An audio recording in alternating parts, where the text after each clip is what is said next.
So Mufasa, the Retconning King movie is finally here, and I can safely affirm that it was one of the most worthless movies Disney has ever made. This prequel is an utter disrespect to the original animated film, destroying every piece of continuity in order to make such a lame plot that achieves nothing other than being the most contradictory, worthless and dumbest movie Disney has made thus far, while still having the audacity of calling itself a prequel to The Lion King.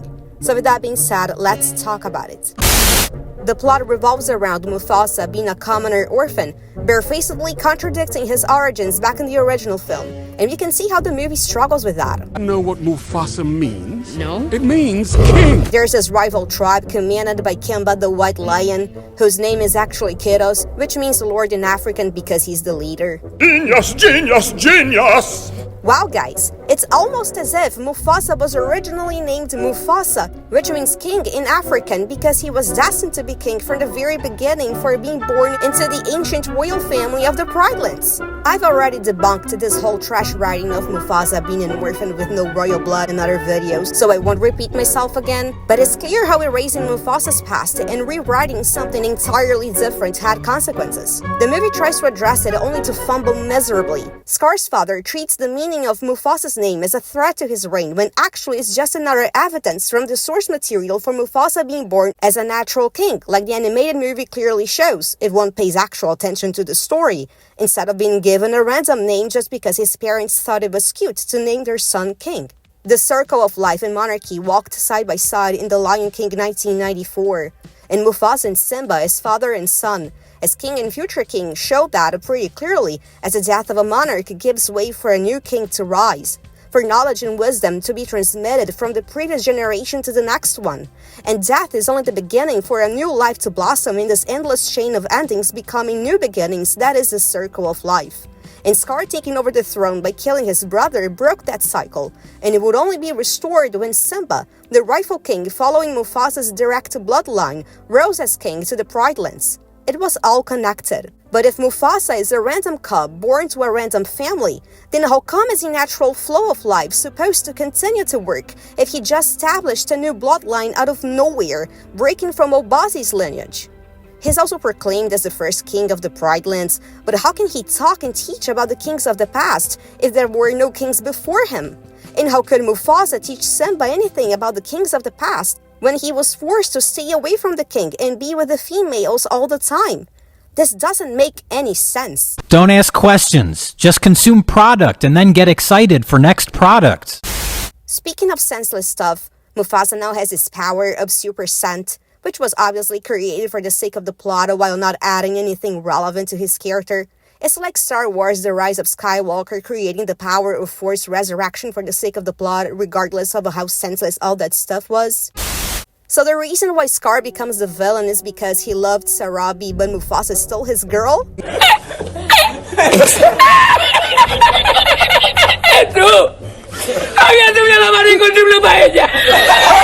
The fact that this prequel treats Scar as the firstborn son was already a retconning mess, given that the original movie explicitly says that Scar is a second-born son, the next one to the throne right after Mufasa before Simba's birth, and not the other way around. Slippery as your mind is, as the king's brother, you should have been first in line.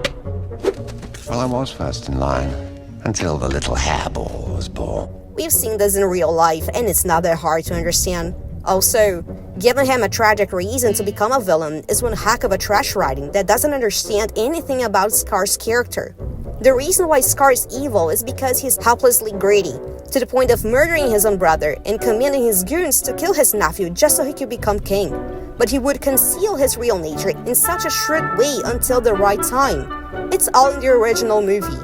His entire evil nature revolves around becoming king through all means necessary. He never became a greedy murderer because the girl he likes never liked him back. This is such an idiotic reason to make Scar become a villain. In the end, Kimba the White Lion reveals that Scar betrayed Mufasa, and Scar confirms Kimba's allegations, which makes no freaking sense. If Mufasa knows that Scar willingly gave away their location so the White Lions could chase and kill them and fought alongside Kimba's pride against him, then there's no logical and reasonable motive for Mufasa to let Scar live with them in the Pridelands, right next to his newborn cub Simba after the events of this dumb movie. The reason why Scar works as one of the greatest Disney villains ever written is because he could hide the true evil character of his nature. He hides his real plans under a mask of someone who's just an unpleasant person to be around. No one there would ever wonder that he would be greedy and cold-blooded to the point of killing his own family to get what he wants. But if Scar's treason is revealed before Simba and Scar is still around in the Pride Rocks, then Mufasa is freaking dumb. Apparently, Scar has a change of heart and saves Mufasa, but it's also dumb and stupid and makes no freaking sense. It's clear how they want to create a whole new story but are constantly confronted by the original story this prequel is based on. And the results of this back and forth couldn't be more disastrous. And Scar saving Mufasa in the end makes no freaking sense because he ends up killing him for good in the future anyway. They keep trying to make Taka this morally great character who only became a villain because of something tragic that happened to him, when actually he was meant to be evil from the beginning. What's even the point of making him save Mufasa's life if we all know what happens in the original movie? Don't ask questions. So Sarabi is also estranged from another family that got slaughtered by Kimba the White Lion, meaning in other words that the retconning and undermining of Mufasa's past is actually worse than I thought. Because if the Pride Lands ruled by Mufasa and Sarabi, who are random strays with no royal blood at all, and the Pride Lands were created from scratch, then there were no kings of the past for Mufasa to succeed. And if there were no royal ancestors, then there are no traditions, no knowledge, no duty to be transmitted from one king to another, from Mufasa to Simba as father and son, as king and future king for the sake of keeping the ancestors' legacy alive throughout the ages and generations, which also deeply undermines the circle of life, which is in the very core of the story of the Lion King. Mufasa, Sarabi, and Rafiki keep babbling about this Milele land like Littlefoot and friends keep talking about the Enchanted Valley or something. They're like random immigrants dreaming about a random promised land instead of having actual blood connections to the land, which was one of the reasons Mufasa swore to protect the Pride Lands and taught Simba to do the same. For the sake of protecting what his kin who ruled the Pride Lands as kings before him devoted their lives for, and how he must do the same until his time in this life comes to an end, and for this duty to be carried on by Simba and by those who will come to exist after him. But hey, don't ask any questions. The scenes of Timon and Pumba were painfully unfunny. Kiara looks weird and her presence in the plot was so shallow and out of place. And Rafiki has a twin brother, by the way. The songs suck. They are not as bad as the Scout a Butt song from the Little Mermaid remake, but they were awfully close. What did you say about my brother? See before you go, bye-bye. There you go, bye-bye. I will burn this planet down before I spend another minute living among these animals. They keep throwing random references like Taka clutching Mufasa's paws like, hey y'all, it's just like when Scar kills Mufasa in the future.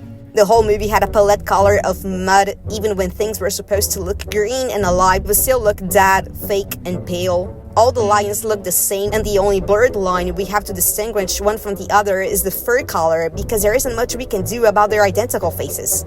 Literally, the only way people can distinguish Scar from Mufasa is because one looks kinda beige and the other one looks like a paler shade of beige. You guys are talking? They try to make them have more facial expressions, but they look weird and forced as heck.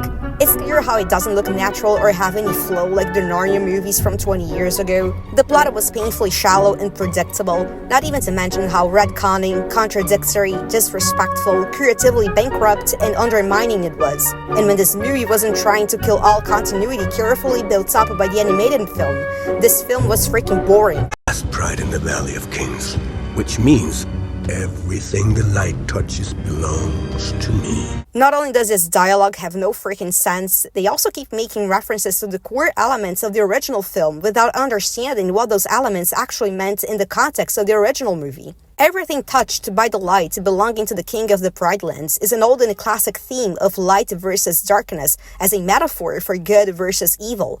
The kings of the Pride Lands, whose reign was continued by Mufasa, symbolized good, whereas darkness symbolized evil. Hence why the Pride Lands turned into a dark, bleak, and hopeless place when Scar becomes king, and light in life would only be restored with Simba following his father's steps and becoming the new rightful king. It was all connected. But this dumb movie just had to destroy all continuity as a prequel to The Lion King, and just randomly tosses references of the original animated movie like idiots.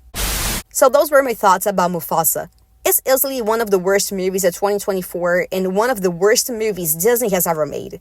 which is terrible considering how low the bar has been for Walt Disney Studios ever since they started making dumb remakes for the last 10 years. I also find it funny how the stands of this movie had nothing positive to say about it, other than how much money it earns at the box office. Thankfully, this movie has already fallen into the bottomless pit of irrelevancy, and 2024 had great animation that will be dearly remembered for ages to come, like The Wild Robot, Flo, and Sonic 3. But the same will never be said about Mufasa, or about any other Disney live-action film for that matter, because there's nothing more powerful than a great story, regardless of how much money it makes.